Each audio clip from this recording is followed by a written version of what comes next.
Usually when I'm introduced, I say thank you for the kind words, but I don't trust John and Helio. So anything they said bad about me, just ignore. I am honored that I knew personally people like Ludwig von Mises. I shook his hand once, and I never washed it since. So if you shake my hand, you channel Mises. And you get a little dirty, but, and I also knew Hayek and Murray Rothbard. I know Ron Paul, he's still alive. Ayn Rand. So I'm honored in a sense that I can pass on the baton that they passed to me to pass it on to you. As you can see from my shirt, I'm an Austrian economist. But I gave a lecture in Sao Paulo about Austrian economics, so I won't really repeat myself. If you're interested, I'm sure that Helio and John will make that talk available. I also gave a talk on private property rights, because I have a 3-book series on that. The first one was on why we should privatize roads and highways, mainly to reduce traffic fatalities. And the second one is why we should privatize bodies of water, rivers, lakes, oceans, mainly because we have the tragedy of the commons and we have fish that are becoming extinct and we have problems there. And the third book in this series is why we should privatize the moon and Mars and the space race. And I'm working on that now, and hopefully it'll be out in a year. So I won't talk about that. And the other speech I gave was on Milton Friedman, and I try to assess him from a libertarian point of view and then from an Austrian economics point of view. So what I'm going to do today is a little different because I didn't want to repeat any of my talks. And what I'm going to do is to apply Austrian economics and libertarian theory to 2 issues where our friends on the left use to beat us up. They use this to criticize us. One is environmentalism and the other is feminism.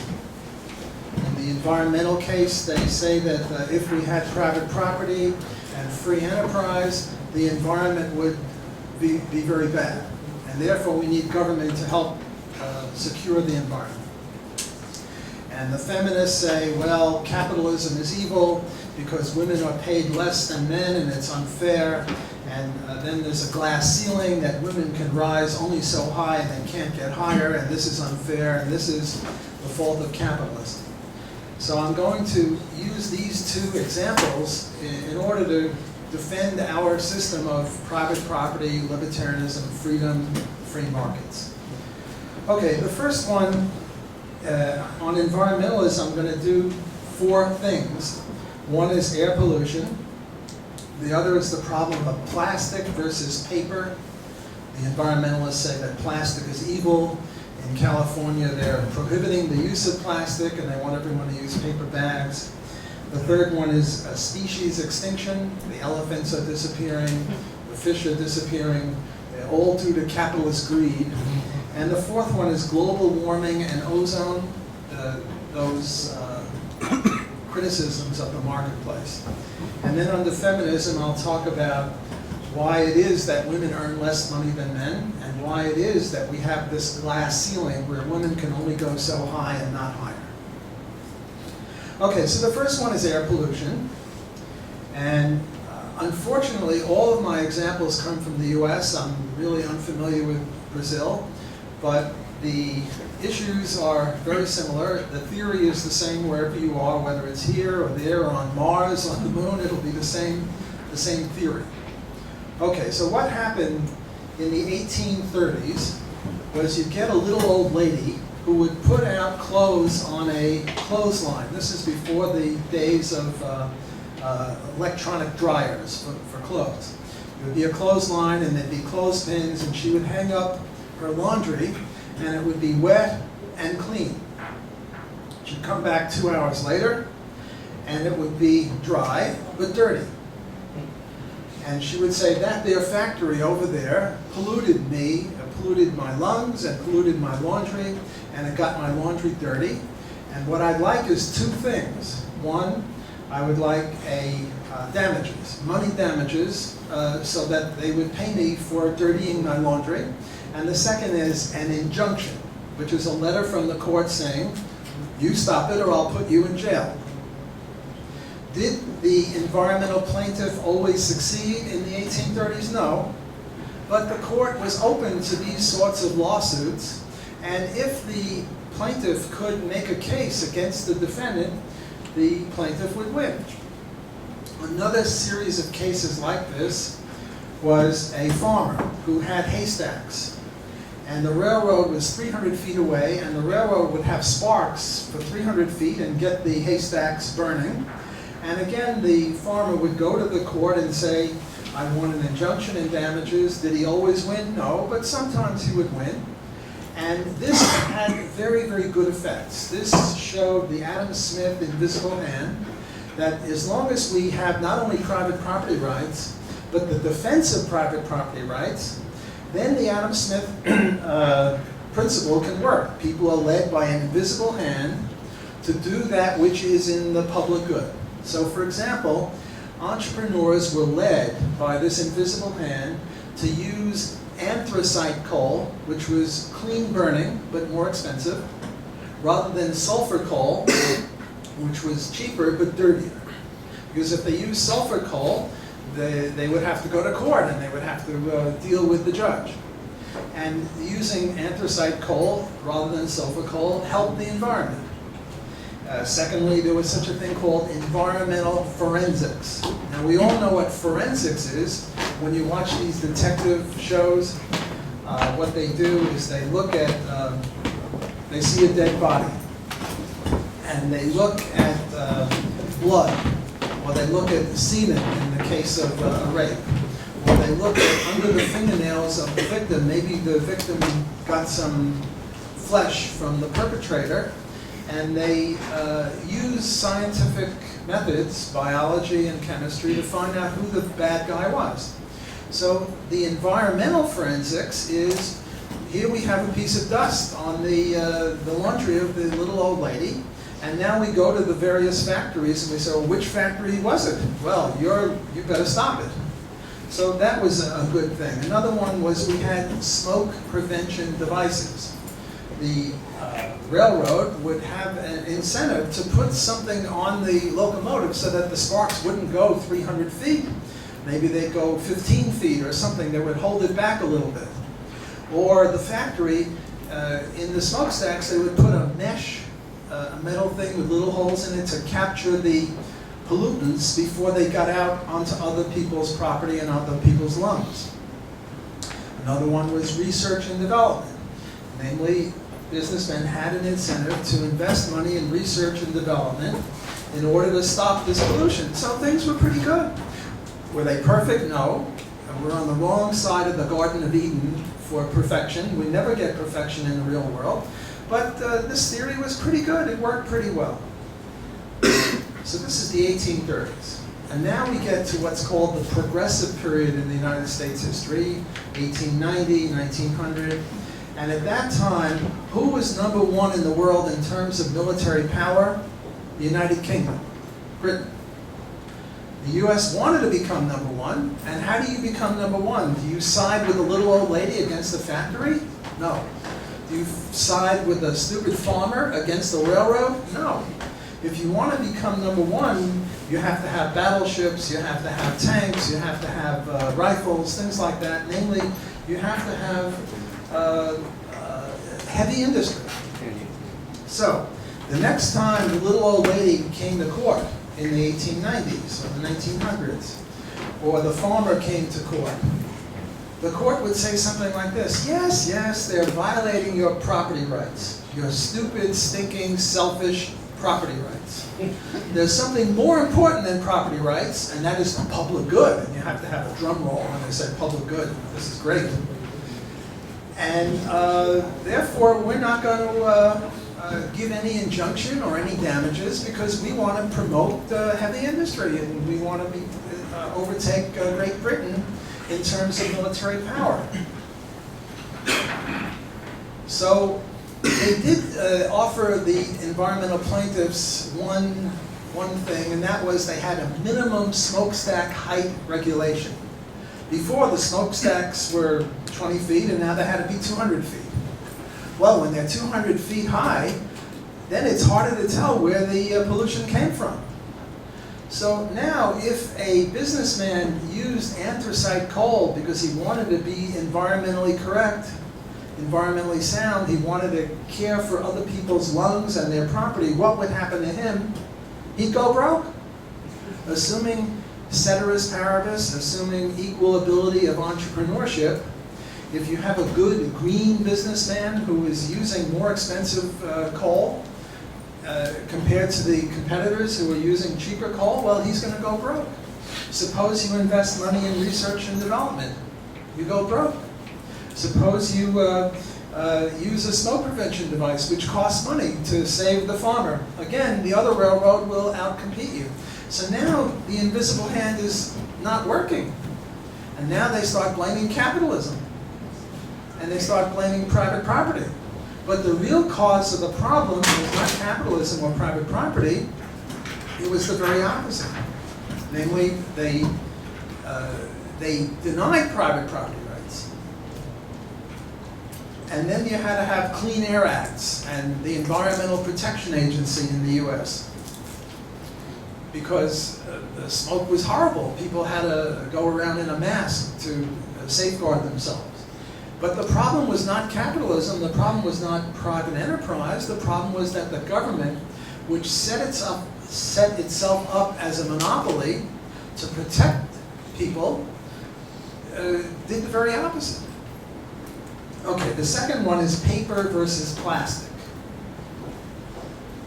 In the US and I think around the world, the environmentalists, the left-wing environmentalists, by the way, we are also environmentalists, only we're free market environmentalists.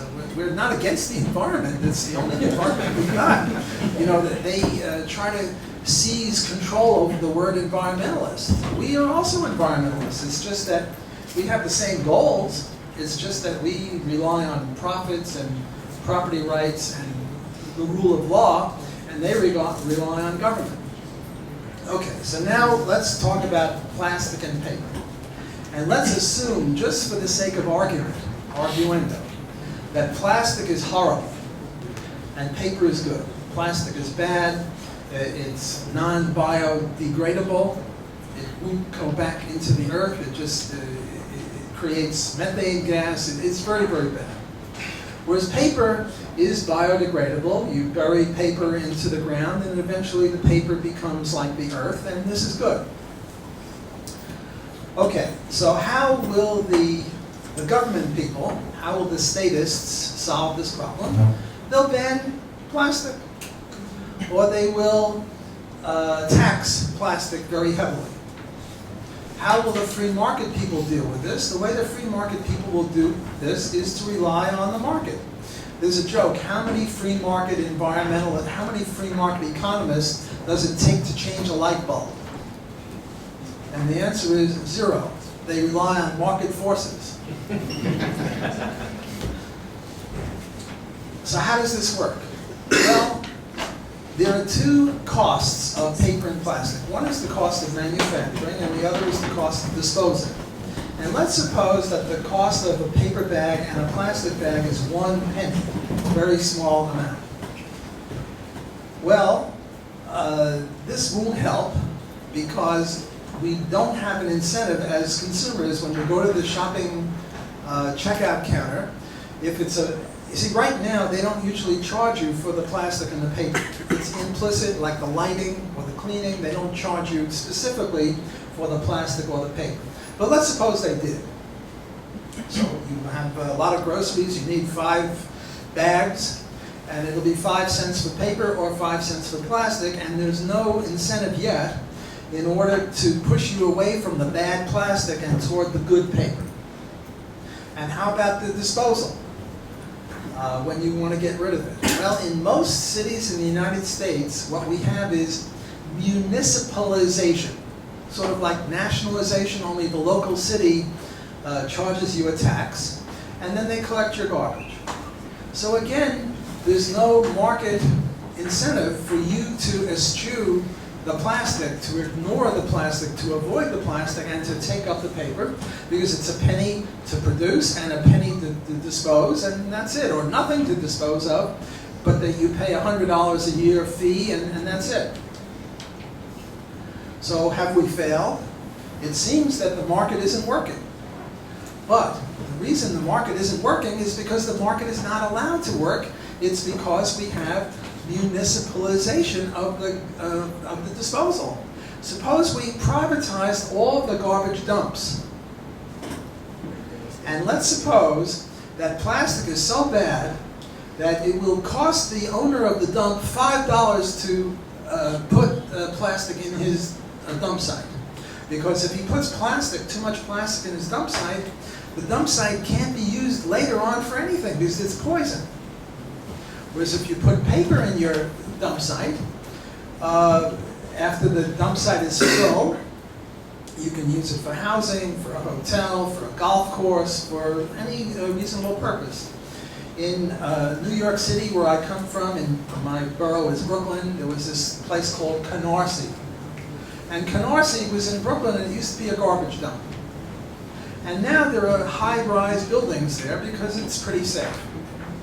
Okay, so now you're an owner of a dump site, of a garbage dump, and I come along and I tell you that if you put $5 worth of, if you put one plastic bag in your dump site, it'll lower the value of your property by $5.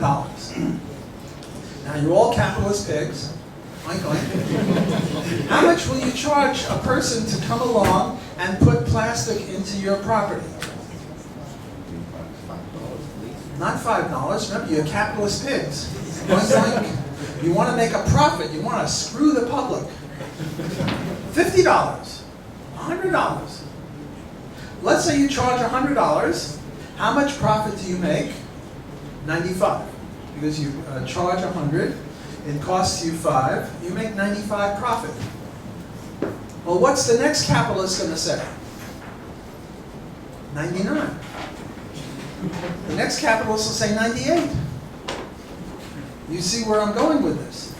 The market will push the price of putting plastic in the ground down to $5 because in equilibrium, in the evenly rotating economy, there are no profits. But when we start in reality, the incentive of the entrepreneur is to charge as much as he can.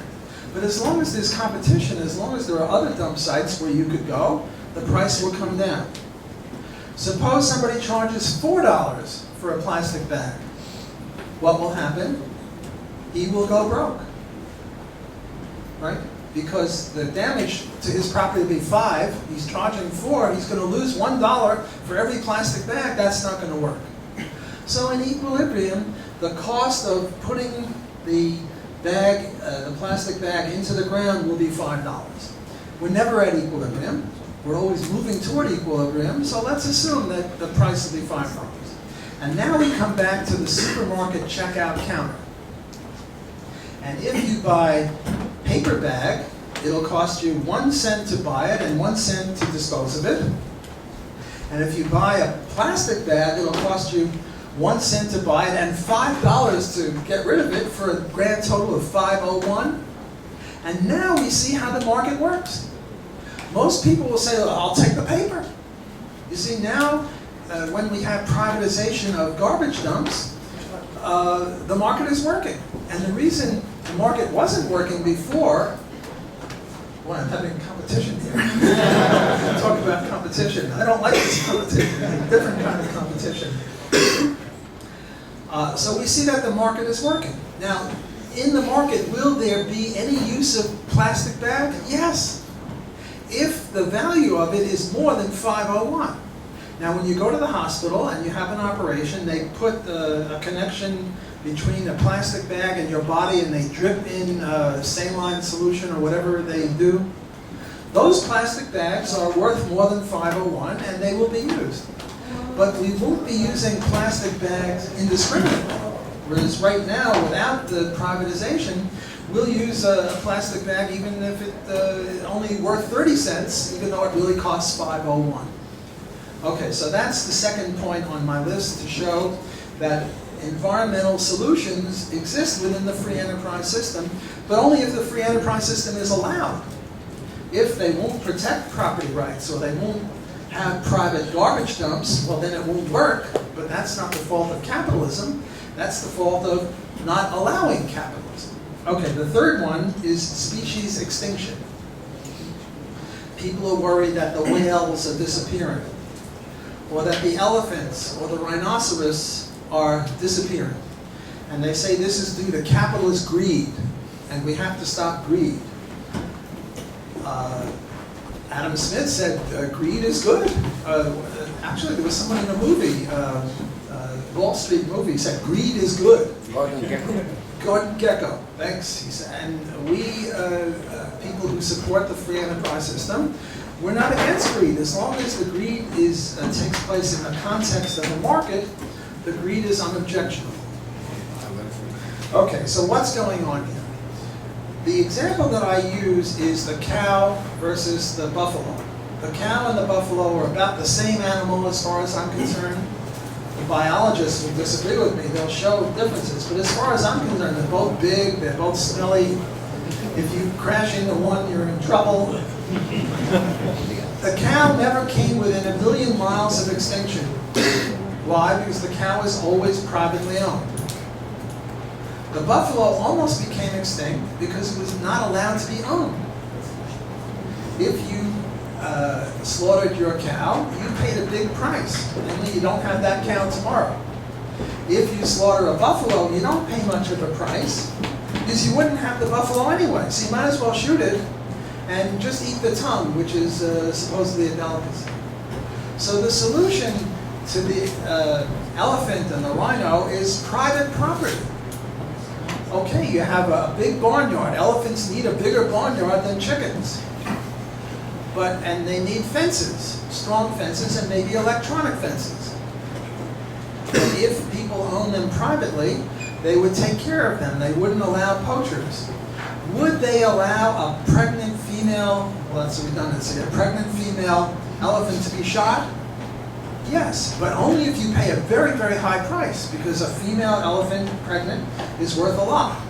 How about an old male elephant or an old female elephant? They would allow them to be shot by hunters, but the price that you would pay would be a lower price. See, what they do now, there's this guy, Daniel Arap Moy. I forget which country he's from, somewhere in Africa. And even, this was maybe 10 years ago, and it was on the front page of all the newspapers and magazines. And what he did is he got a bunch of elephant tusks and he burned them to show the plight of the elephant, to make a dramatic point. The solution is to privatize them. Let different people own the elephants and then they'll take care of them, just like nowadays. There's no buffalo crisis because now the government will allow people to own buffalo, whereas before they wouldn't. So the problem comes about not because the elephant is wealthy. I mean, the tusks are very expensive. I think it's like 1 ounce of elephant tusk is, 1 pound of an elephant tusk is like $100. 1 ounce of a rhinoceros tusk is, 1 ounce is $100. So these animals are worth a lot, but the cow is worth a lot. Sheep are worth a lot. The reason that the ordinary domestic animals do not disappear is because we don't have this tragedy of the commons. Now there's this woman, Elinor Ostrom, who just won a Nobel Prize in economics, and she ridicules the idea of the tragedy of the commons. And I have 2 or 3 articles attacking her, defending the idea of the tragedy of the commons. Namely, it is a tragedy.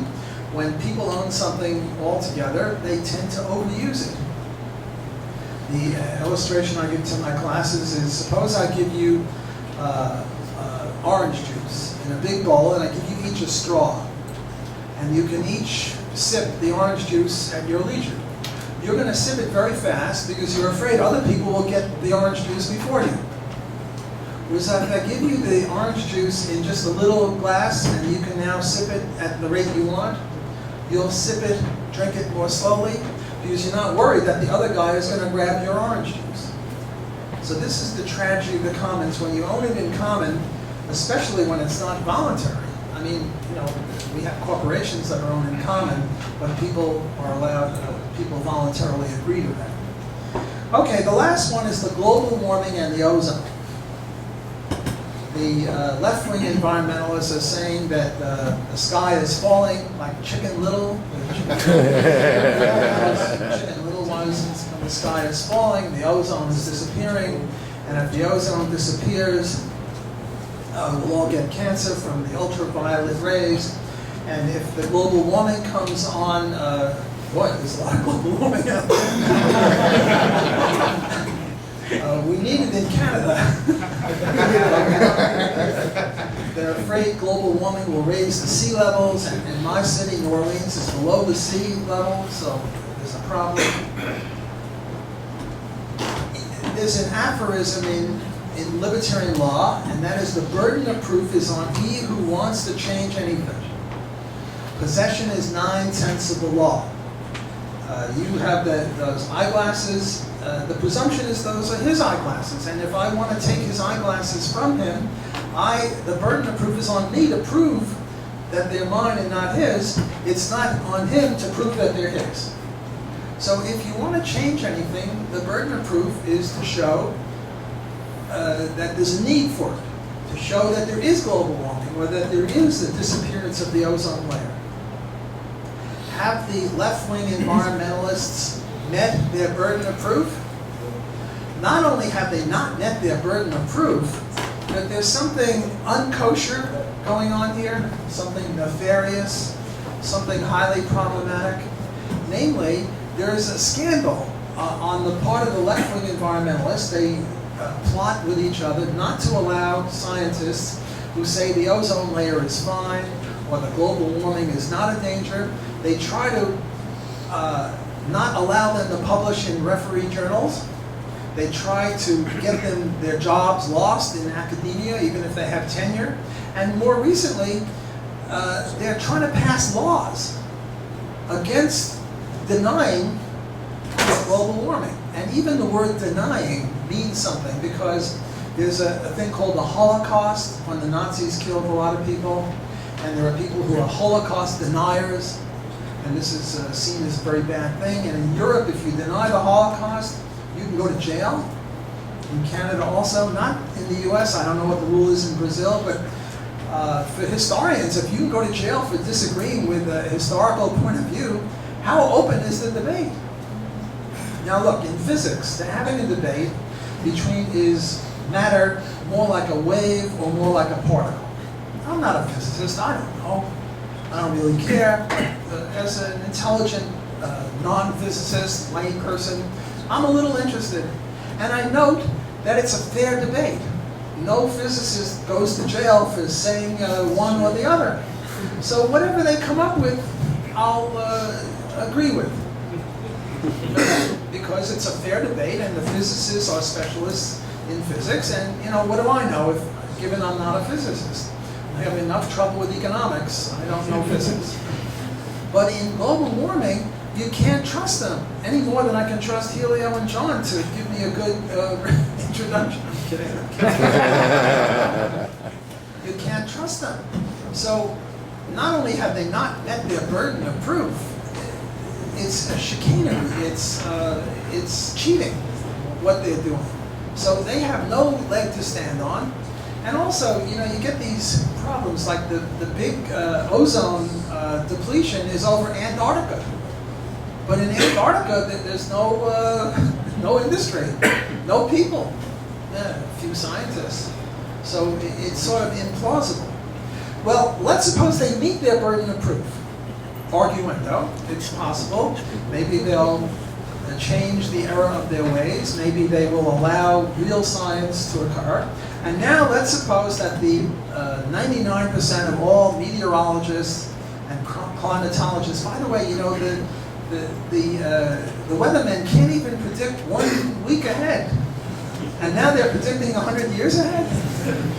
But let's suppose, just for argument's sake, that they all agree that this is a problem. Well then, the libertarian would say, okay, using underarm deodorant or Freon for air conditioners is like shooting somebody. Well, then we would properly ban it. Because libertarians are not against all laws. We believe in some laws. The law against murder, the law against theft, the law against rape, the law against kidnapping. There are legitimate laws because libertarians believe in a non-aggression principle. And if it can be proved that using Freon is really aggression, and it's moving away the ozone layer and people are dying from it, well, okay. But they are very, very far away from proving anything. And the way they're going about it is illicit, illegitimate. Okay, I've now covered 4 areas of the environment. And my summary from this, I've written a book on this where I have maybe 5 or 10 other issues in environmentalism. And my summary of this section of the talk is free market environmentalism is a viable way of looking at the environment. And just because we want to protect the environment doesn't mean we have to give up on liberty and freedom and property rights. The very opposite is the case. Namely, if you want to protect the environment, then you have to embrace these things. And maybe we can tell our left-wing environmentalist friends this sort of a message, and maybe this will change them. Who knows? This is one way to approach it. I was once in a debate with somebody, and I started mentioning free market environmentalism, and he really didn't get it. But after about 5 minutes, he got it, and he burst out laughing. And it wasn't a ploy to embarrass me, it was honest laughter. He just thought it was so ridiculous and so sublime. Well, we just have to show that this is a viable way of looking at things, and hopefully we'll make progress in that direction. Okay, the next thing that our friends on the left do to embarrass us is say that capitalism is evil because it's anti-feminist. It hurts women, women make less money, this is unfair, and Hillary Clinton, who is now running for office, is going to pass laws that equal pay for equal work, equal pay for work of equal value, all sorts of equal, because the capitalist system is unfair. Men are in charge of businesses, and men hate women. I tell you, most of the heterosexual men I know, they don't hate women. Amazing. So why is it that women, by the way, women do earn less than men, and again, I'm going to be using United States statistics and United States background, but I imagine it's the same thing everywhere. The statistic is that for every dollar a man makes, a woman makes about 70 cents. 70%. Sometimes it's 65%, sometimes 75%. The numbers vary over the years, but around 70%. And there are 2 hypotheses as to explain this. Why is it that women earn less than men? Now, in the 19th century and in the 18th century, we have a good explanation because men are stronger than women. Men have more upper body strength, and a lot of jobs required strength. The way we knock down trees is with a saw. The way we dig holes to put foundations for buildings is with a pick and a shovel. So there are obvious reasons, given that productivity determines wages. Productivity determines wages, because if my productivity is $20 an hour, that means that if you hire me, your receipts will go up by $20 for every hour I'm in your store or in your factory. How much would you like to pay me? $1. 1 penny. But if he pays me $1 and he makes $19 profit from my work, someone else will hire me for $2, someone for $3, and we'll move up to 20.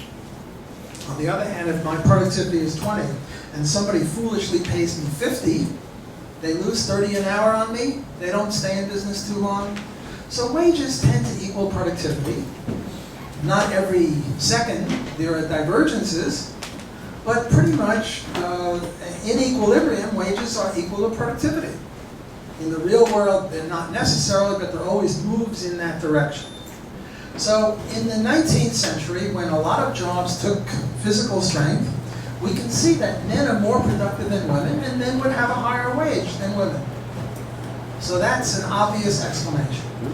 But nowadays, the way we knock down a tree is not with a saw or a hatchet. It's with mechanization. And women are just as capable of flying an airplane or using a tractor or doing any of these heavy machinery.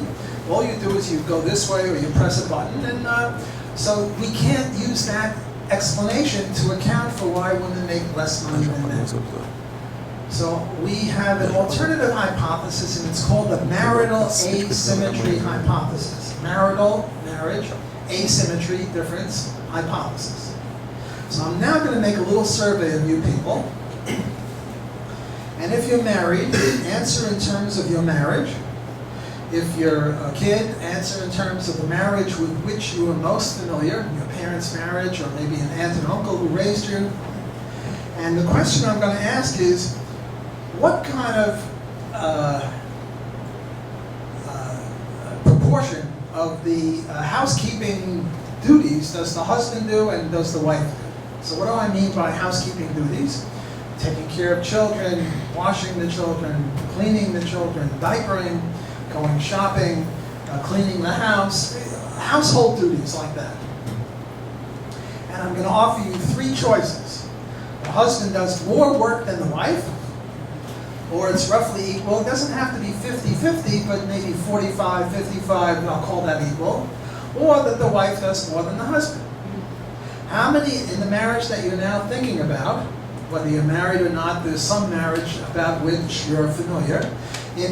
Raise your hand if in your marriage that you're thinking about, the husband does appreciably more housework and childcare than the wife.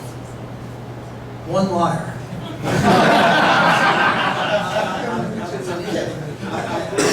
I'm serious.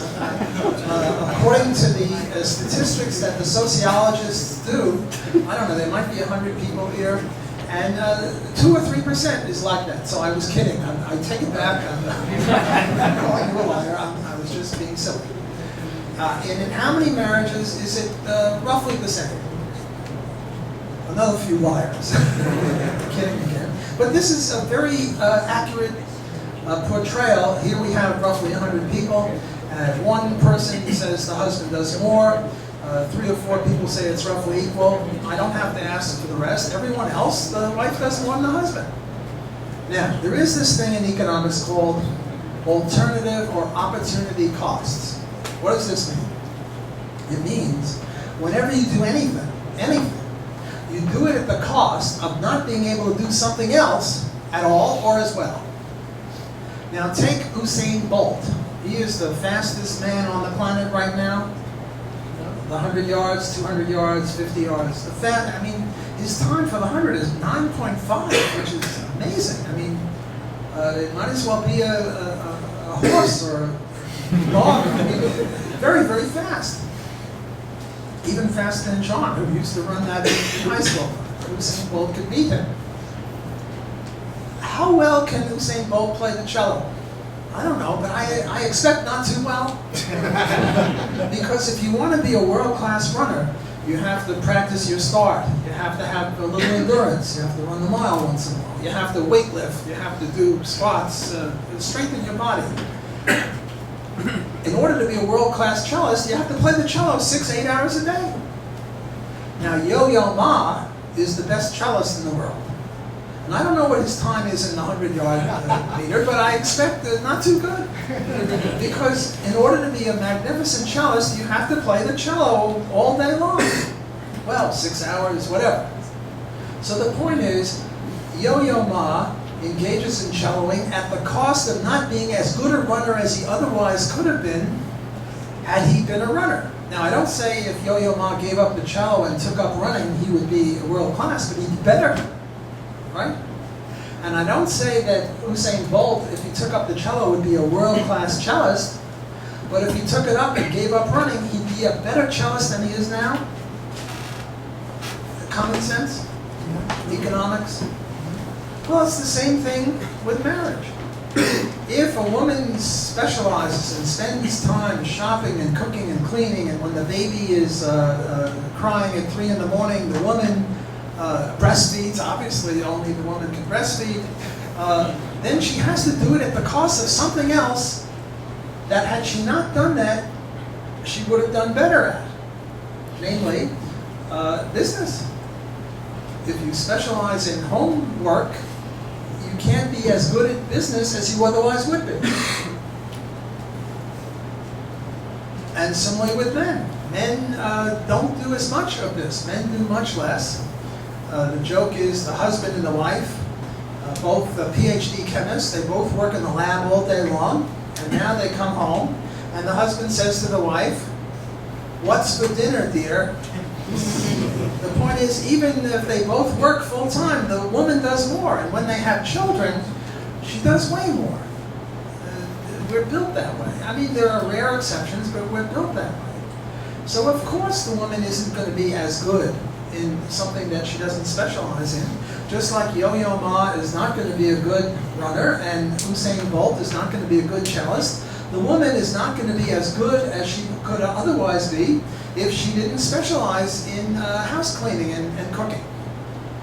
Now there are two proofs that I want to offer to buttress my claim that the reason women earn less than men is not because of capitalist greed or evil discrimination, but because of the marital asymmetry hypothesis.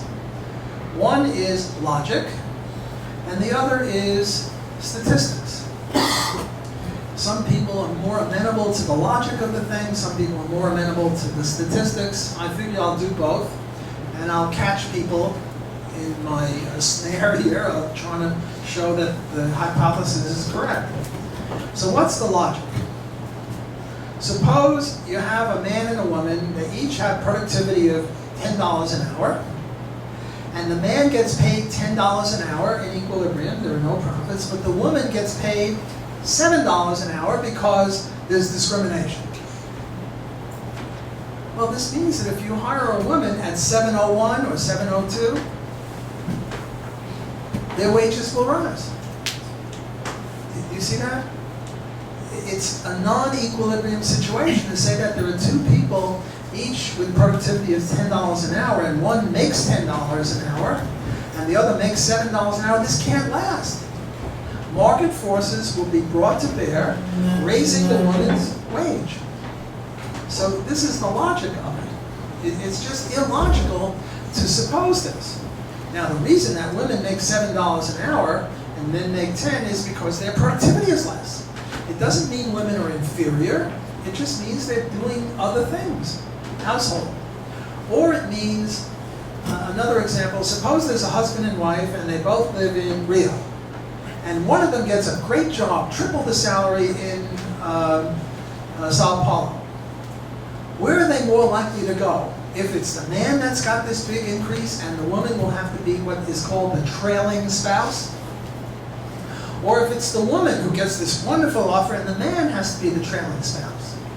They're much more likely to take this job if it's the man who has this big offer, because it's a young couple, they're 25 years old, they figure they'll have children, 3 children maybe, spaced every 3 years, and the woman will have to give up her job anyway. So why should the man give up his job? Namely, the husband and wife are acting like a firm, a business corporation, and they want to maximize the family wealth. And the family wealth is maximized if the wife is the trailing spouse. Also, let's take these two PhD chemists, and they have babies every 3 years. And when the youngest baby is 15, or 12, or whatever, then the woman can go back full-time to the chemistry lab, but meanwhile she can't be full-time, whereas the husband can be full-time. The point is, human capital obsolesces, it becomes obsolescent, the skills you lose. I mean, in chemistry, every 10 years it's a new ballgame. And if you're out or part-time, of course you're not going to be as good as your husband who's been working full-time as a chemist or engineer or whatever it is, a computer person. So there are lots of reasons why the woman earns less money. Not because she's inferior. Women aren't inferior in any ultimate sense. except physical strength, but physical strength is a very small proportion of the economy nowadays. So this could account for maybe 1 or 2% or something like that. There still are some jobs that you need physical strength. Okay, so much for the logic. Now, let's talk about the statistics. The statistics are that if you take all females and all males, the ratio is 70%. But if you take never married people, never married means never married, not widowed, not divorced, not separated, no connection with marriage, there's no gap. No gap. On the other hand, if you take ever married people, people who were once married or now married or widowed, separated, divorced, the ratio is not 0.7, the ratio is 0.4. The way you get that 0.7 is you amalgamate the ever married and the never married. Then there's a whole bunch of other statistics, that the way they get to this 0.7 is men work full-time, 50 weeks a year, 45 hours, and women work much less, they work part-time. So that also accounts for the difference. And there are many other statistical differences like that. But the main one, I think, is the marital asymmetry hypothesis. Okay, this is a little politically incorrect. Now I'm going to do something even more politically incorrect, which will be more challenging, and that is the glass ceiling. So first, what is the glass ceiling? The glass ceiling is that women can get up so high, or so high up to here, and they can't get any higher. In jobs.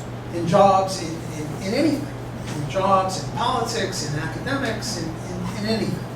So for example, take politics. How many women have become prime ministers or presidents? Well, Dilma Rousseff,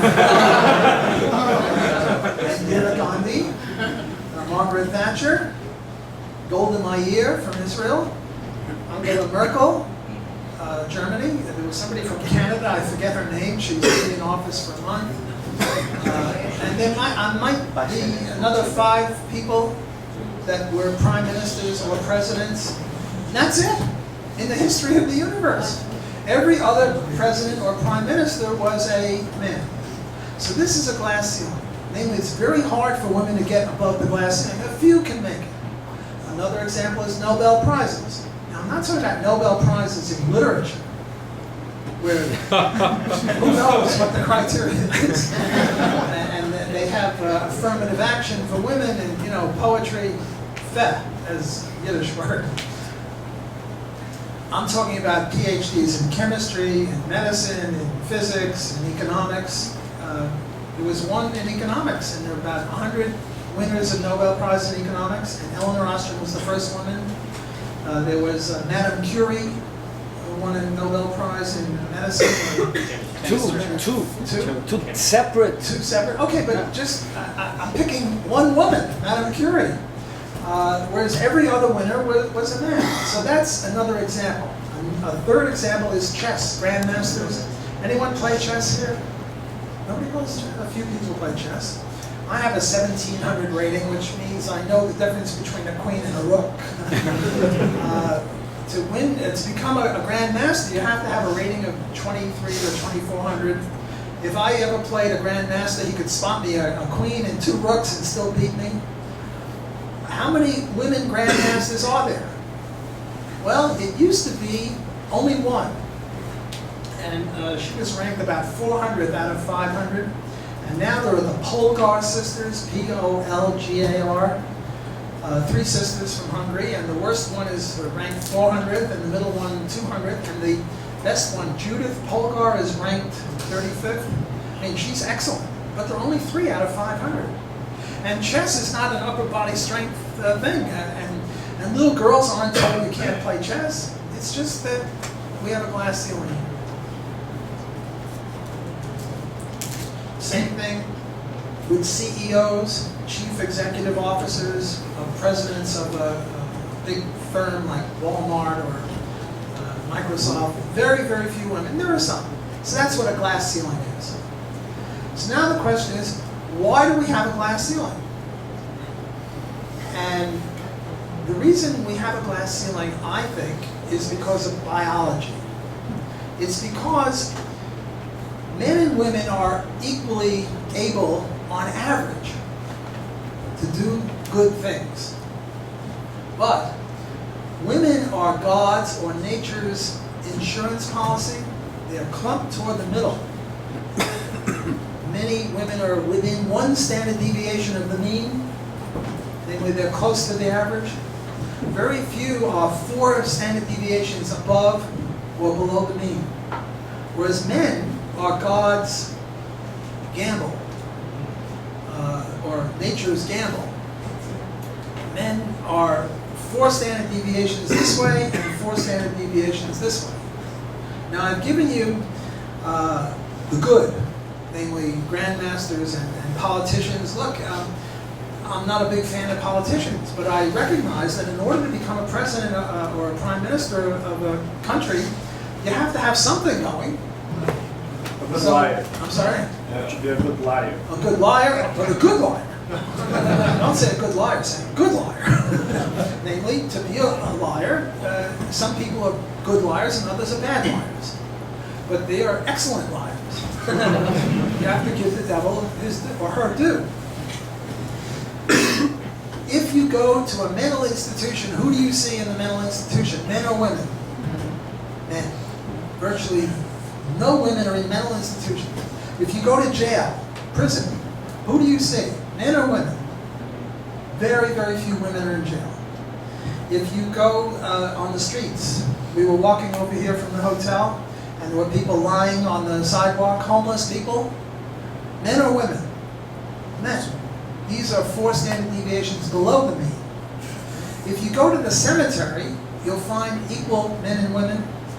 But if you look at the dates of death, you'll find only men die before their time is up. Now, it used to be that young women would die in childbirth. But nowadays, very few women die in childbirth, and childbirth means you die at a young age. But forget about that. Talk about modern people. Virtually all people who die before their age is up, 65, 70, 75, whatever the age is, die at 20, men.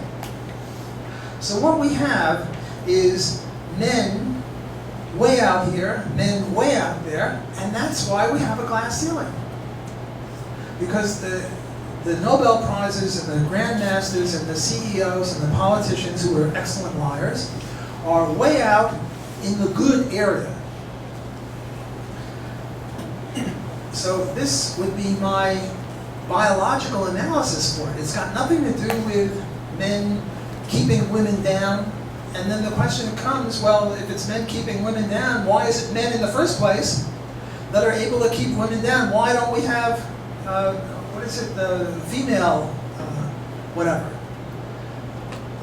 females in charge keeping men down? The reason is because men are all over the lot, which means that some of them are exquisite, excellent. And that's why we have a glass ceiling. Okay, I am finished with my remarks. I will now open up to questions, and as far as I'm concerned, you ask questions about what I've talked about or anything in libertarianism or in Austrian economics. Thank you.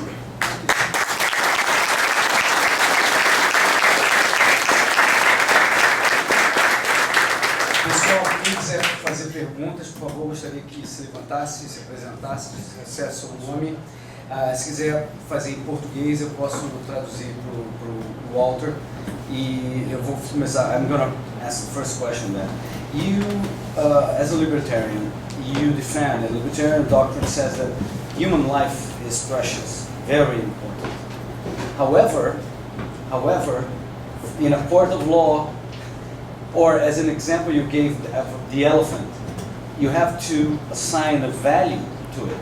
But how do you reconcile the fact that we think that life is precious and priceless with the fact that sometimes you would have to refer to a price, as you mentioned in the case of the elephant? And how do you value human life with respect to the life of a deer elephant that somebody owns or something like that? How do we... Well, the only time that human life is valued is when we have slavery, when you buy and sell people, and and then, you know, this slave is worth 1,000, this slave is worth 500, whatever. I meant, for example, in accidents, airplane accidents. Oh, I see. Or- A car accident, Yes, an airplane and accident. then you have to assign a value. Well, the value that the court would assign to human life would be arbitrary because there's no market. And the only way to have a value that's objective is to have a market. And we don't have markets in human beings anymore, thankfully, because slavery is obviously an abomination and a violation of the non-aggression principle. So whenever you have a court or damages, like suppose Helio punches me in the nose. And we're not in a boxing match where we've agreed to be punched and be punched, but he just punches me in the nose, and now I take him to court and I say, I want $10,000. The court will be arbitrary. Why not 11,000? Why not 9,000? There's no market here to determine this, but you know they have a rule of thumb. There are precedents, past cases. Other people have punched each other in the nose and they've had damages. So they would figure it out that way. There is no objective price without a market, and there is no market with human beings. So that would be my inept answer. But what would libertarianism say would be a better answer then? The question is, could libertarianism do any better? I don't think so. I don't think libertarianism can do it. Well, I mean, under libertarianism, there would be private courts. And I would trust a private court better than a government court because they're all liars, excellent liars, but still liars. So I would trust the government court to come up with something better. But as an Austrian economist, I can't say, well, the private court got it right. I would just say that if the private court said that the price was $1 or $1 million, it would be wrong. But that's just my gut feeling. I feel maybe $10,000 or something like that would be more reasonable. So I don't think that libertarianism can answer it objectively. It's just that I trust private courts better than government courts because private courts would be based on trust, whereas government courts, a failed politician becomes a judge, and how good is he or she? So that would be my answer to that. Other questions, objections? Yes, sir. Debut. Okay, so I was thinking about this issue of feminism, but more broadly about political correctness in universities. And I believe you've been in the center of a controversy a couple of years ago. I don't remember the details. But I was thinking that what is the trend in universities today? Do you see it as a battle that must, this whole political correctness thing, it's a battle that must be fought and can only be won through, there's hearts and minds? Or can we think of a exit strategy? Maybe universities are becoming obsolete. Should we, have another way of taking back, higher education from this leftist, radical type of political correctness? Okay, political correctness in universities, is it getting worse or better? It's getting worse. What about my own personal involvement in this? Milton Friedman, who I criticized heavily in some ways, had a very interesting hypothesis with regard to the United States. I don't know if it applies to the rest of the world, but what he said is, we had the Vietnam War in the 70s, and a lot of hippie lefty students got PhDs to stay out of the war. Some of them went to Canada, but some of them got PhDs in the 70s, and they are now the deans and the college presidents, and they're lefties. And that's why in the United States, the whole university is going leftward. Not that I favor rightward. I don't think libertarianism is either left or right. I think libertarianism is unique, and I don't think conservatives are any more libertarian than are left liberals. But right now, the universities are wholly owned subsidiary of the left. not only the universities, but the pulpit, the priests. I work at a Jesuit university, and Pope Francis doesn't Pope Francis and Bernie Sanders, they're against the 1%, and they don't ask, did the 1% earn the money honestly through the market, or did they get it through crony capitalism? It's just you're rich, you're evil. And this is very pervasive, and now you have trigger warnings, like if I were to give this lecture, somebody might be offended, and somebody would complain to the dean, and now I have to defend myself, and instead of writing another book, I have to defend myself. So the situation at universities is much worse than when I started. Part of it is because of this Friedman hypothesis, but whatever the cause of it is, and that can only apply to the US, and yet I think it's a worldwide phenomenon, so we need more explanations as to why it is all of a sudden. And some people say, well, it's because people who are now 19, 20 years old were brought up by parents very protective. And the idea is you shouldn't insult the student, you shouldn't give them a view that they don't like. How are they going to learn if they never are confronted with a view that they don't agree with? Now, my own situation was I was being interviewed by the New York Times, and I was trying to explain libertarianism to them.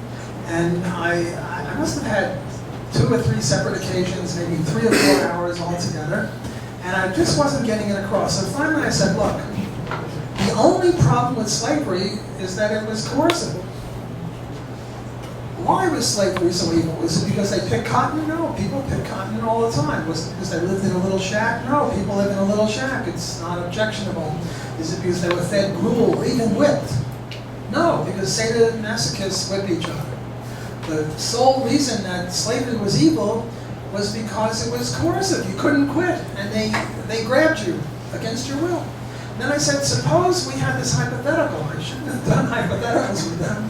Suppose we had this hypothetical where you picked cotton and you got whipped and this and that, but it wasn't coercive and you could quit at any time. That wouldn't be so bad. And then they quoted me as saying actual slavery wasn't so bad, which is, 180 degrees off of what I meant. So the president of my university, I tell you, if I was the president of the university and you were my faculty, and one of you was quoted in the New York Times as saying slavery wasn't so bad, I'd call you into my office and say, have you lost your mind? Tell me you were misquoted, or something. But this president, he didn't call me into his office, he just wrote an essay in the student paper saying, Block is a disgrace, Block favors slavery. And 17 of my colleagues wrote a letter saying Block favors slavery, he's no good. And now I have a lawsuit against the New York Times for libel, which is an interesting story because in one of my books I say there should be no libel law.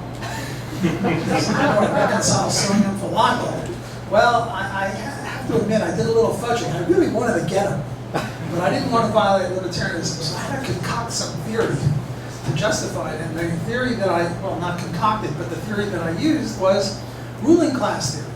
See, a lot of people think ruling class theory is no good because it's Marxist.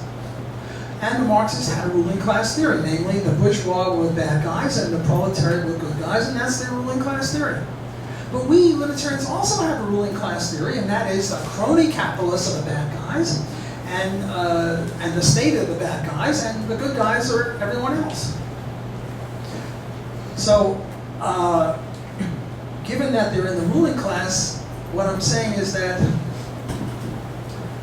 the ordinary laws don't apply. Author Ox Salzberger, the head of the New York Times, is giving money to the government, namely he's supporting government. So the libel law means you can't sue anyone if they're legitimate people. But if they're illegitimate members of the ruling class, then all bets are off. So that was my defense against the possible attack of hypocrisy. Another question, comment? Yes, sir, in the back? Hi there. My name is Maria, and I want to make a question about economic models. Question about what? Economic mathematical models. In the debate between Canadians and Austrians, when they debate the basis of logics and premise, the Austrian seems pretty more solid.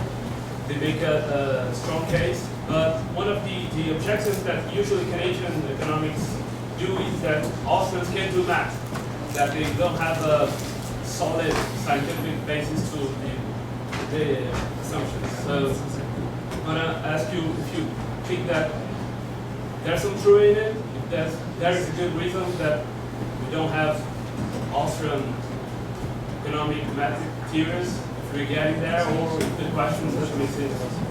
Okay, that's a very important question. What he's saying is that the mainstream criticism of Austrianism is that we don't do math. And not just math, but statistics, econometrics, things like that.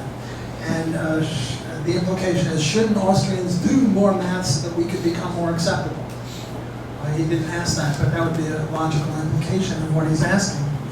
And I would say, first of all, some of the Austrians are very, very sophisticated in mathematics. Ludwig von Mises had a brother called Richard von Mises, who was a mathematician. Murray Rothbard was a math major as an undergraduate at Columbia. There are Austrians who do econometric work. There's a whole, if you want, just email me. Leo can give me my email address, and I will give you about 15 articles on Austrian business cycle theory written by Austrians that are econometric. So it's not true that we don't do it. Rather, what's true is that the pure Austrian doesn't see econometrics or statistics as definitive, rather just as illustrative. Let me give you an example that I've given once before. My PhD dissertation advisor at Columbia was Gary Becker, who later went to Columbia University, to Chicago, and he won a Nobel Prize. And I was doing a PhD dissertation on rent control. And the economics of rent control are very straightforward. If you have rent control, you'll have less investment in housing. People will invest in co-ops or condos instead of rental units. And the rental units, they won't repair them as well because they don't have enough money to do it and they don't have as much incentive. So I was running a series of regression equations, and most of the time, my independent variable, rent control, severity and length of rent control, had a negative correlation with good housing. Namely, the more rent control, the worse the housing. And a lot of the times, not only did I get the right sign for my independent variable, but it was statistically significant at the 5% level and even at the 1% level. So everything was good. But every once in a rare while, I get the wrong sign. And sometimes, hugely embarrassing, the wrong sign was statistically significant. So what Gary Becker should have said, if he were really a mainstream economist that he thinks he is, he should have said, oh, I got this genius young man Block who's going to turn over everything we know about rent control. Instead, he was too polite to say it, but I knew he was thinking of it. He said something like, Block, you moron. Go out and do it again until you get it right. So what's testing what? Was my econometrics testing the logic of rent control? No. It was rather the logic of rent control was testing my econometric results. So, and it's the same thing with with minimum wage. There's now a big debate among mainstream economists. Does minimum wage lead to unemployment for unskilled workers? Of course it does. But some econometric results don't show this. The Austrian would say, look, the logic is clear. And the econometrics can illustrate this if it comes out right, and if it comes out wrong, well, then you did it wrong. They say the dog wags the tail doesn't wag the dog. For the Austrians, the logic wags the econometrics or the statistics. For the mainstream, supposedly, the empirical work wags or controls the logic. But if you meet a good neoclassical economist, and you ask them about, well, how about Card and Kruger, who found something different with the minimum wage? They come out with fire in their eyes. They say, no, this is not replicatable, which is a sine qua non for empirical science. They know that it's wrong. They know in their gut that it's wrong. So I think it's just a facade. I think the reason that they reject Austrianism is because a lot of Austrians say we should end the Fed. Do you know how many economists work in the Fed? The Austrian economists say we should end all the regulatory bureaus. Do you know how many economists work in those regulatory bureaus?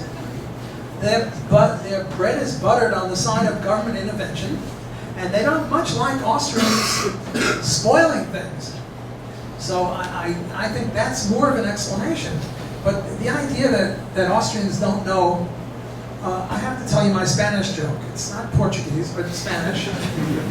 In order to get the PhD in Columbia, you have to have 2 languages. And I'm horrible at languages. But they came up with this thing that you could substitute math for one of the languages. So I took the math test and I passed because I was pretty good at math. And now I had to pass a language exam to get the PhD, and I had Spanish all through high school and 3 years of college, and I knew nothing because I'm horrible at languages. By the way, I know, what is it, toilet and obligado. That's it. So I'm learning very slowly. So anyway, I took the Spanish exam, and they allowed you to have a dictionary all the time you wanted, and you translated from Spanish to English, and I passed. I took the exam with 2 guys from Mexico, both of whom failed because they couldn't make a good English sentence to save themselves. So much for the Spanish exam. I was pretty good at math. My PhD dissertation was totally econometric. But I'm not really interested in that. I'm more interested in the logic of economics and the logic of libertarianism. But there are, Roger Garrison is an Austrian economist. He's done a lot of econometric work on this. Andy Young, a former student of mine, has. Bob Murphy, another very sophisticated mathematical Austrian economist. So Austrians do this, but we're rejected because for other reasons. Yes, sir. I have a question about Austrian and politics. How can do Austrians need to get involved in politics or not? And once I heard about Ron Paul that he only got in a law if it was 100% like forward, like less can I say less tax, but not zero tax, but reducing from 20 to 10. What's your opinion on that? Okay, well the question is, should Austrians get into politics? And I want to translate your question because it's an improper question. Because Austrians, qua Austrians, have no views on politics. Look, they were Nazi Austrians. Austrianism started in 1878 with Menger and went all the way through to the present. They were Nazis in Austria who were Austrian economists. They were good economists. They were not libertarians because Nazism and libertarianism is the opposite. But economics is a value-free subject. What causes what? How do we explain this? How do we understand wages? Why do we have unemployment? It's got nothing to do with any should. It's just what causes what. Whereas libertarianism is a theory of what is just law. It's not a theory of all of ethics. It's a very narrow issue. It only asks one question, what is just law, and gives only one answer, anything compatible with a non-aggression principle. So I'm going to translate your question from should Austrian economists get involved in politics to should libertarians get involved in politics. And also about Ron Paul and his practice of voting against anything that had any one bad thing in it. Well, there are many ways to promote liberty. One of them is politics. Ron Paul converted more people to libertarianism than pretty much anyone else, with the possible exception of Ayn Rand, and he did it running for president. This is magnificent. I go to audiences in the US, or even here. How many people are here because of Ron Paul? Just one. I can't even call him a liar. Just one. But in the US, if I ask that question, half the audience will raise their hand. They came to it from Ron Paul. So I applaud that. But there are other ways to promote liberty. One of it is the Mises Institute Brazil, which is doing a magnificent job of promoting liberty and Austrian economics and making a distinction between the two. There's the Mises Institute in the US. There are, Ilio tells me there are 2 Mises, or 30 Mises Institutes around the world, different countries. Canada has one, several countries in Europe. Then there's the Free State Project. Have you heard about this? Where everyone should move to New Hampshire in the United States, which is a low population state. And when 20,000 people sign up, then they're morally obligated to go there. There's seasteading, where Milton Friedman, David Friedman's son, Milton Friedman's grandson, Patrick Friedman, started this thing that we should start a new country in the ocean based on putting planks together. I don't know. I mean, there are just many, many ways of promoting liberty. Writing a novel like Ayn Rand, writing a song, playing a guitar with a liberty message. So I think that people should do whatever is the most fun. I have a co-author, Bill Barnett, and sometimes we have 4 or 5 articles we're in the midst of, and he says, which one should I work on now? And I say, whichever is the most fun. So my advice, if you want to promote liberty and good Austrian economics, do it in the way that is the most enjoyable for you. Now, with regard to Ron Paul, he was called Dr. No because he would vote against everything. And the way the New York Times and other mainstream publications see success in politics is the more bills you have, the more successful you are. The way we see it, the more bills you vote against, the better you are. So suppose there was a law, a bill proposed that will raise the minimum wage but will lower taxes. And the one good thing and one bad thing. Ron Paul would have it a principle, if there was anything wrong with it, he would vote against it, which makes it simple. So you don't have to balance, well, raising the minimum wage is bad, lowering taxes is good, which way should I go? It's simple for him. And I think if any of you become congressmen or senators or whatever, you should adopt the Ron Paul tactic, that if there's anything wrong with the bill, you vote against it. And you only vote for good bills which reduce taxes, reduce regulation. Well, this crazy thing, every time you go into a filling station, you have to have, there has to be a person working there. You can't have self-serve. I mean, we just came up in an elevator. It was an automatic elevator. At this rate, you're going to have a person in every elevator. Because we can't have self-serve elevators. Well, you know, they think this creates employment. But no, it's these guys who are doing the filling station could be doing something else. I don't know what, but something else, whereas doing what they're doing is just as silly as putting manually operated elevator operators in automatic elevators. The whole thing is silly. So if you're a congressman and there's a law saying, or a bill saying, let's get rid of this law, but let's raise taxes also, vote against it, would be my attitude. Yes, sir.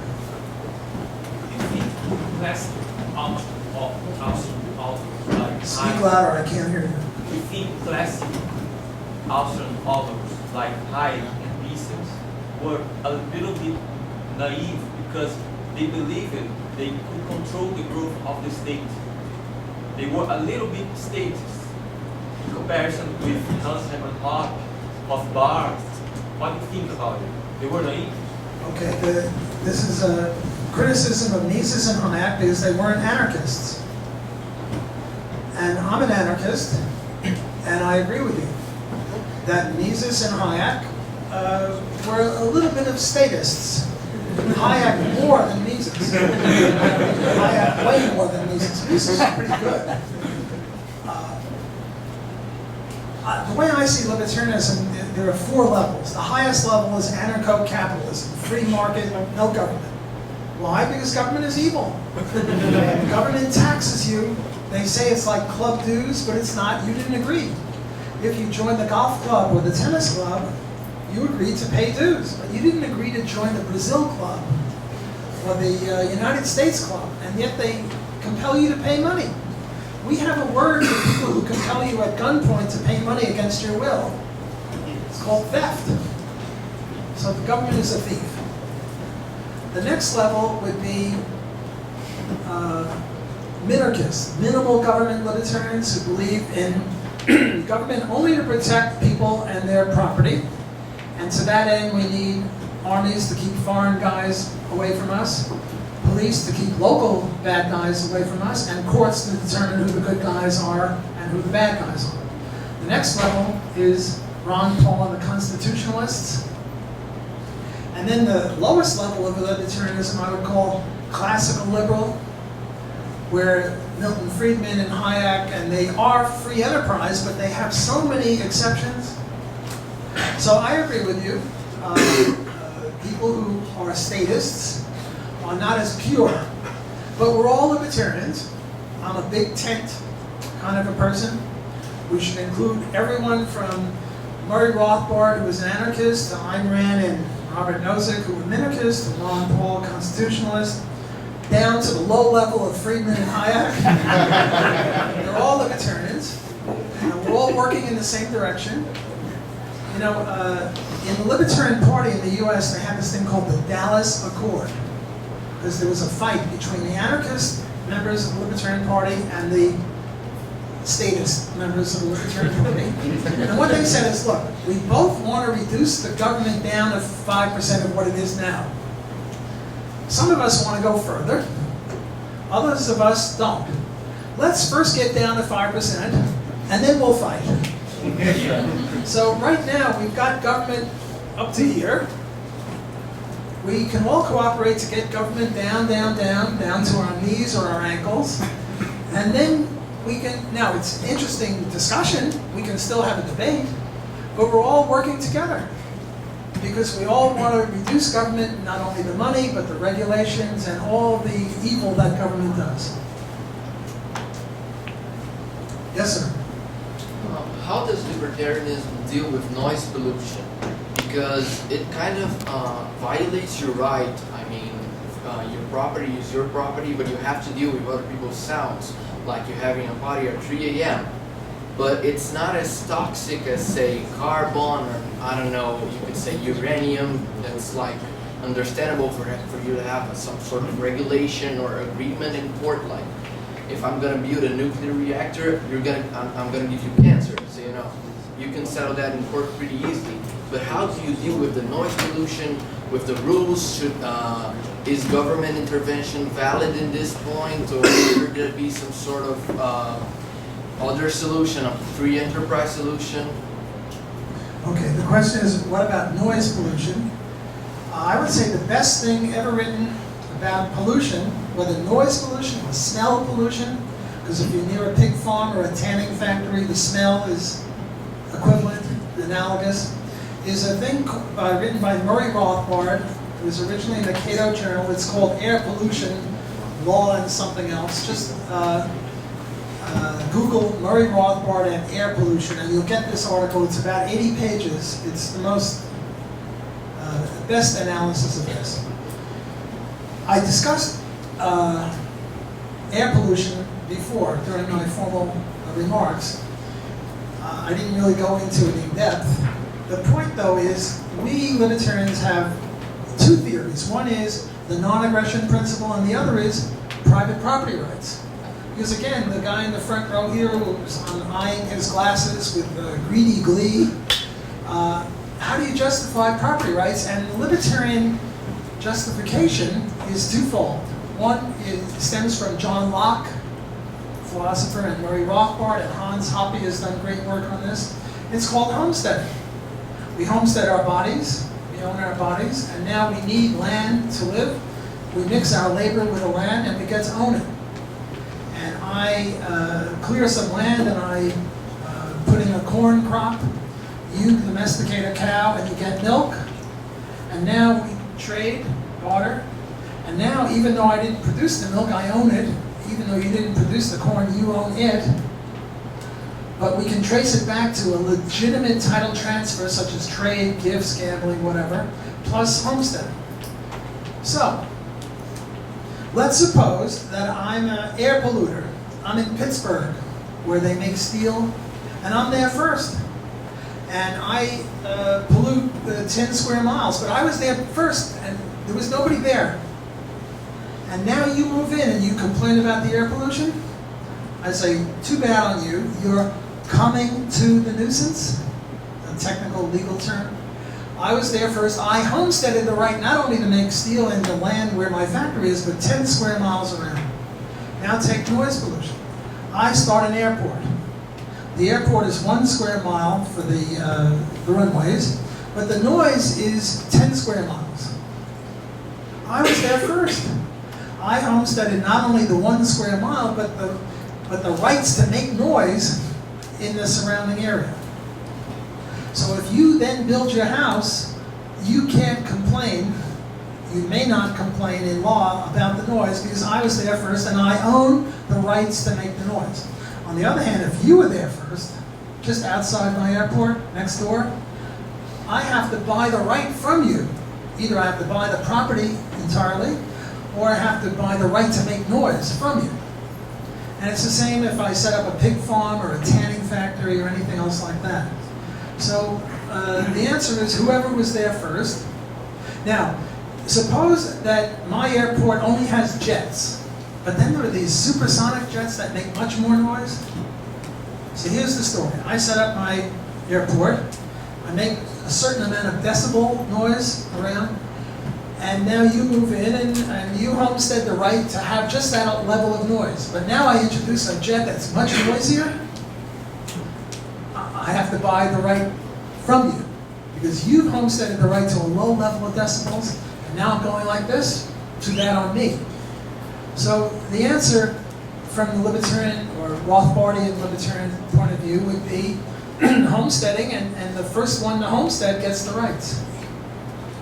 Can I go a little bit around this argument of the airports?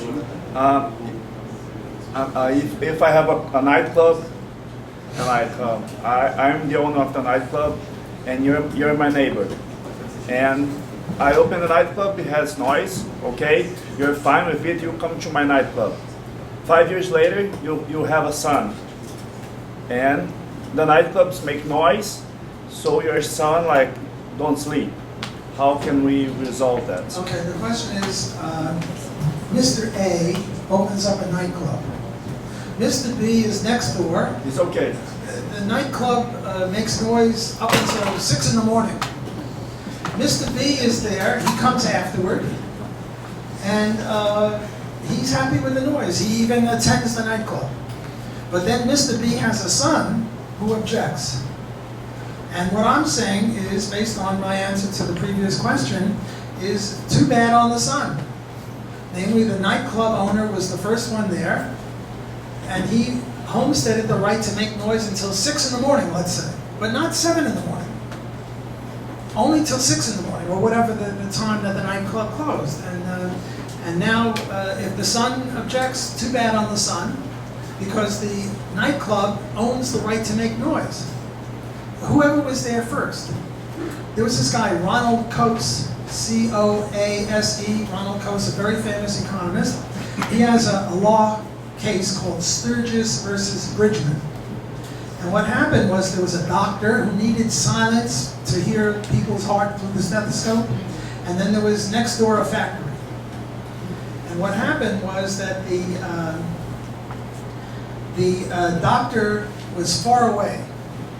Originally, the doctor was far away from the factory in his house, and the factory was making noise. And then the doctor moved his office right next door to the factory noise and complained that it was too noisy. Now, the way Coase would answer this is it depends upon who values the noise more or the silence more. The libertarian way would be who homesteaded it first, and the libertarian would vote against the doctor. The doctor should go back to the other side of his house where it's quiet. And if he comes here, it's too bad on him. The factory owns the noise, or the nightclub. It doesn't matter. Factory, nightclub, the same thing. You had a question? Yeah. It was a question, following the question from a friend behind. He talked about Mises and Hayek being statists. So I generally talk about the economic calculation problem as a good case for anarcho-capitalism. So, Mises, knowing about this problem, how could he still be a statist and not an anarchist, knowing that even though we have prices, we don't have the profit and loss system for government? So, how do you think Mises could deal with that? Okay, the question is, Mises had the socialist calculation debate down pat. Namely, he understood it and he created it. And he was very good on it. Why didn't he extrapolate? I'm putting words in your mouth, Yes. but I think I got the gist of it. Why didn't he extrapolate and say, look, the socialist calculation debate shows you need private property. Government is against private property, so how can he be a statist? Yeah. And I would say Mises was the best economist who ever lived, but he was not perfect. He made a mistake. Look, we all live on the shoulders of the people who came before us. Yeah. Hayek was once interviewed, and he once said in an interview that had he to do it all over again, he would have been more radical than he was. I don't know. I mean, the reason we're as smart as we are is because we rely on Mises and Hayek and Friedman and other people. So, and we're making mistakes, and the next generation will come and show why we're wrong. Mises was a human being. He made a mistake. Sue him. Yes, sir. The guy in the green shirt. Hi, I have a question. Please stand up so everyone can hear us.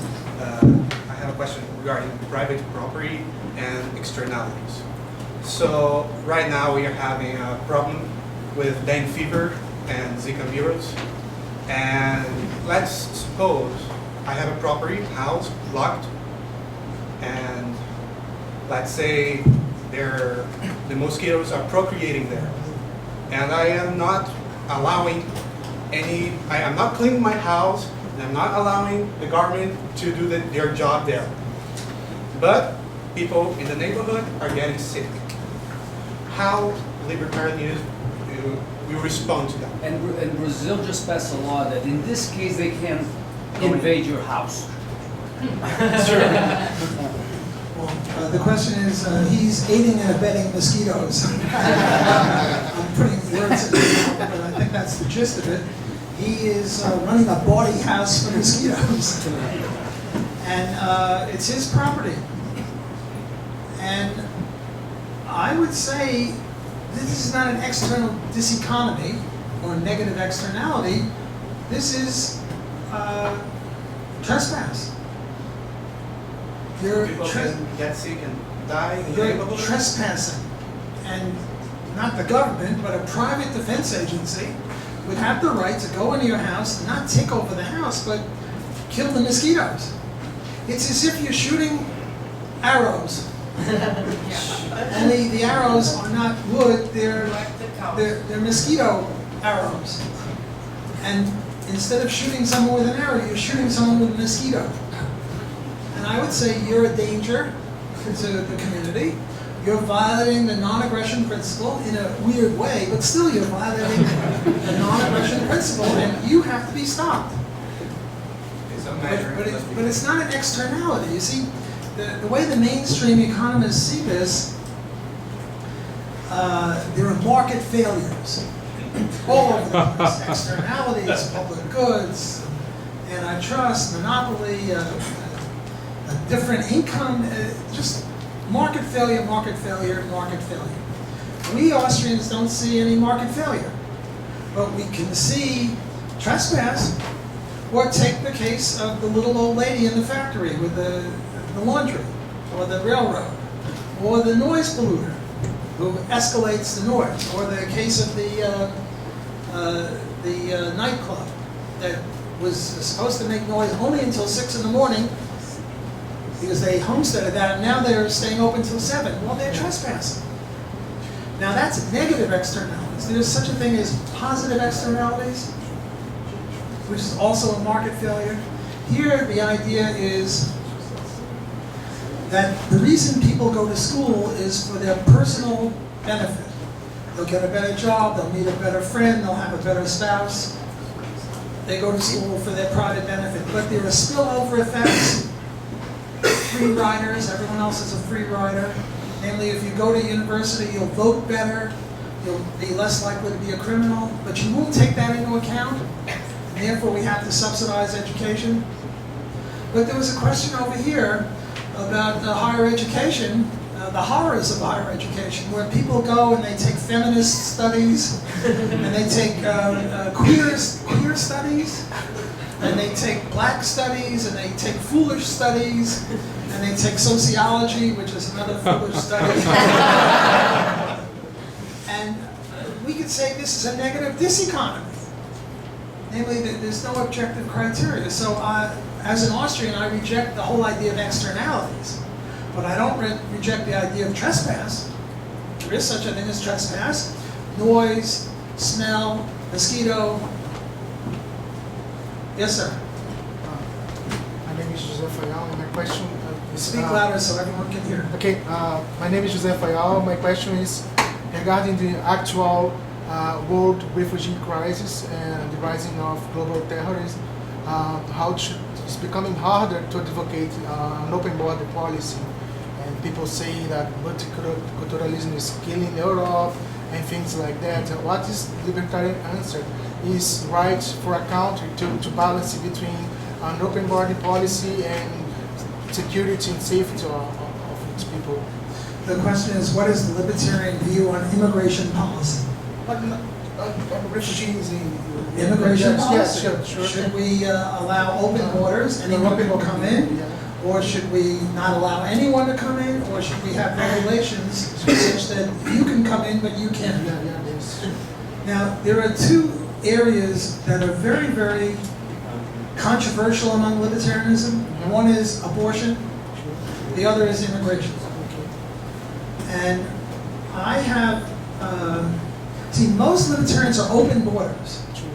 But there's Lou Rockwell, Hans Hoppe, Murray Rothbard, who are not open borders. And they criticize open borders. And the latest criticism is Cologne, Germany, and Sweden, where people come from the Middle East countries, Iraq, places like that, and they have a view toward women, which is very different than civilized view toward women. Their view is grab them. And they engage in rape and molestation, and this is an indication that we shouldn't have open borders, because look at what's happening. On the other hand, the other libertarians say open borders is freedom. I have what I consider a compromise position between these two, a principled compromise position. Now, let me criticize Hans Hoppe. Hans Hoppe is one of the most gifted libertarian theoreticians, but I think he's mistaken on this one issue. What Hans says is, look, there are three ways we can deal with international economic relations. One is goods. I sell you a wristwatch from the US, you buy the wristwatch in Brazil, and we had two people who agreed, the exporter and the importer. The second one is investment. You, sir, invest in France, you buy an acre in France, you buy some metal to build a factory. The people who sold you the land and the steel agreed. There was two agreements. But then what Hans says is, in the case of immigration, there's no two people who agree. Somebody comes from Africa or China or Mars and just shows up without any agreement. And what he says is that this is trespass or coercive immigration, and we shouldn't allow it. Now, Hans doesn't say we shouldn't allow anyone to come. He just says we should pick people who are intelligent and smart and have money and good immigrants. My view is open borders.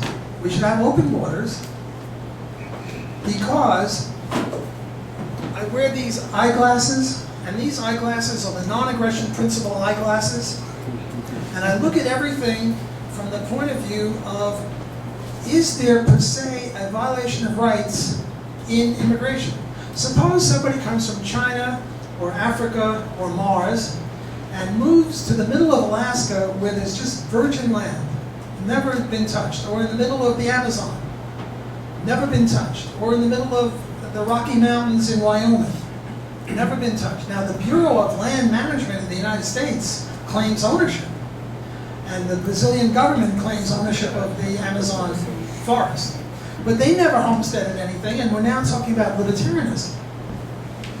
So, does this immigrant per se violate rights? And I say no. Therefore, anyone who stops him is violating rights.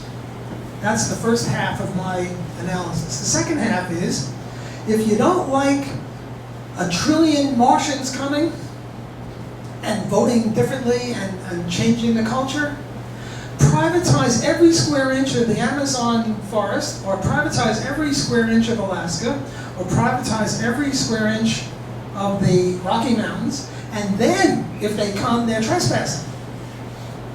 But as long as you have unowned land, tough on you. Too bad. Suffer. So what I'm saying is, we libertarians don't have to solve all these problems. All we have to do is be true to our principles, and our principles are the non-aggression principle. And merely coming and homesteading virgin territory is not a violation of rights. But if you want to keep 1 trillion Chinese or 1 trillion Martians or Africans away, privatize. Now the big issue is, you see, so far I talked about virgin territory. But in New York City, there's this thing called Central Park. In my city of New Orleans, there's a thing called Audubon Park. What about that? Suppose a Martian moves into Audubon Park and starts homesteading it.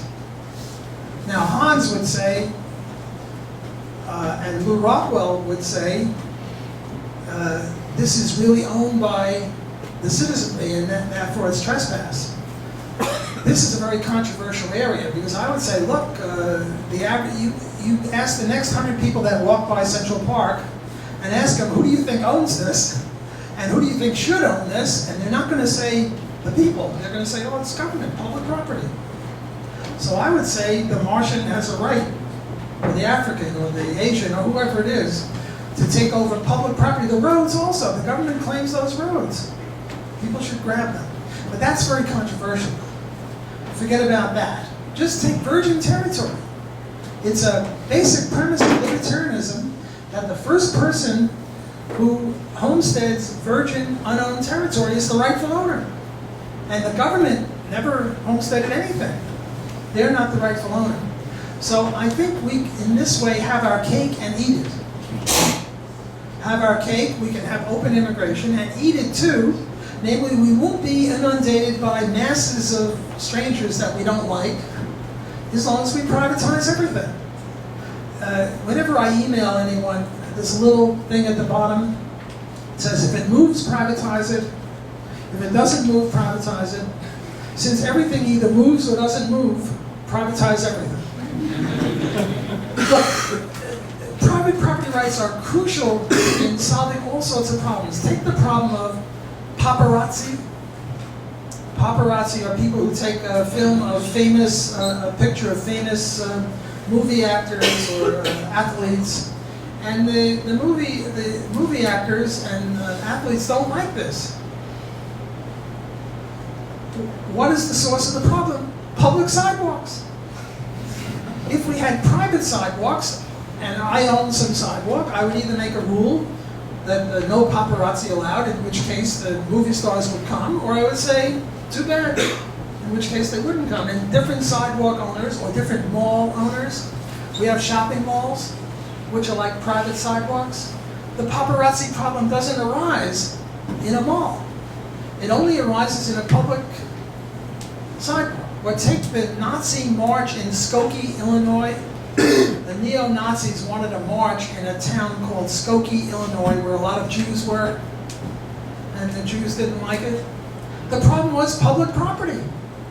If I own the streets, it would be clear. But nobody owns the streets. That's why you have these problems. Whether paparazzi or marches or immigrants. So the solution to a lot of problems is privatize, and then things are much simpler. The problems arise on public property. We don't know what to do. It's unclear. Last question, short. Two more questions. Yeah, go. Yes. Him and him. Okay. Very short. Give me those glasses.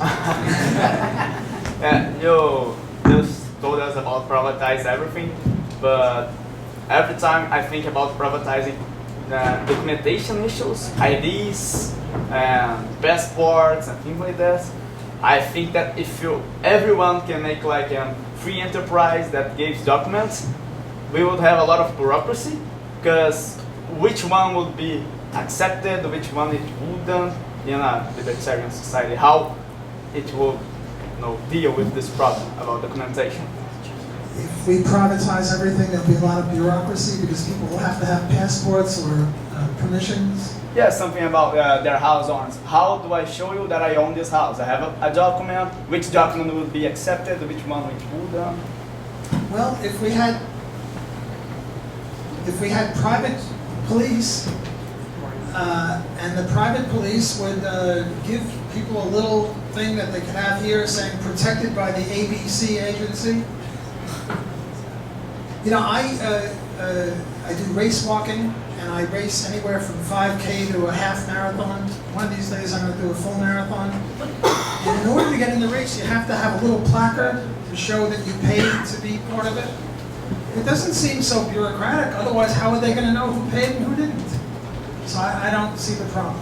Last question. Well, my name is Acaso. I'm an anarcho-capitalist, but I try to make you fall on a trap. You had said that the first owner of something is the one who homestead that.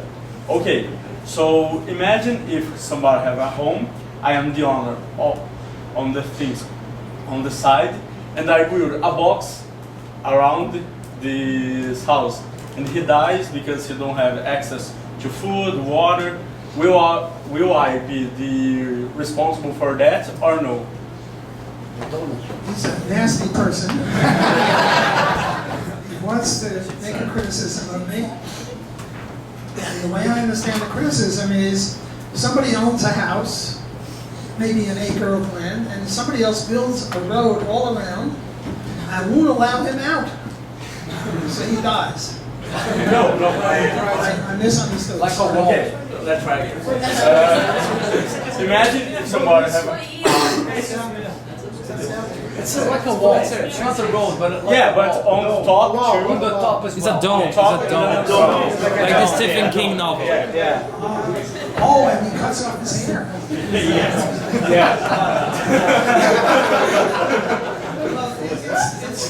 It's really the same thing whether you build a road in 2 dimensions and you just don't let him out and he starves, or you build 3 dimensions a dome and you take away his air.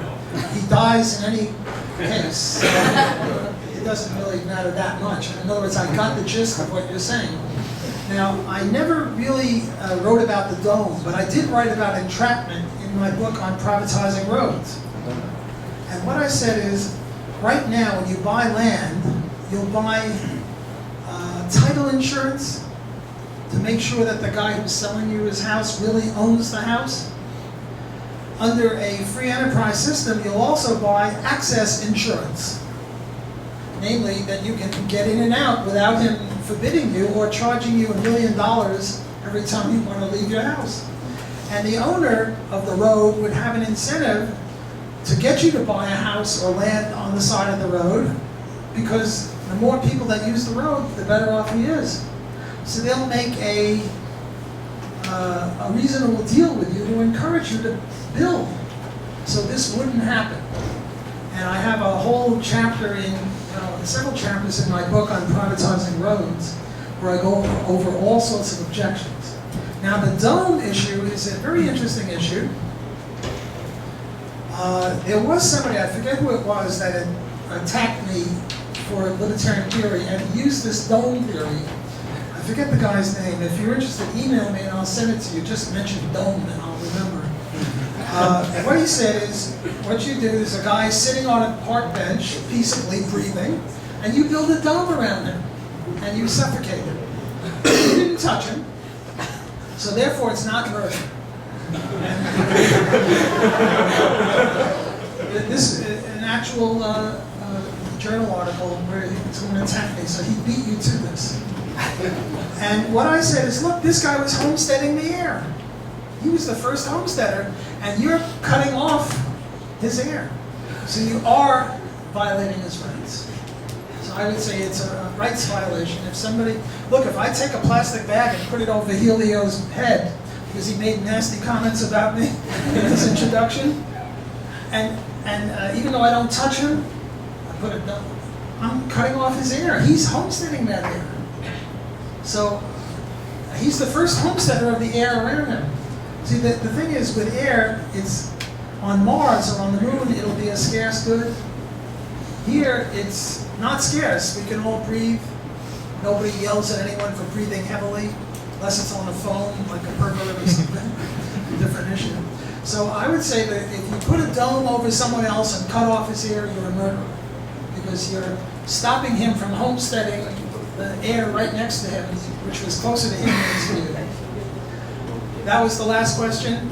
Yes. Thanks for your attention. Thank you.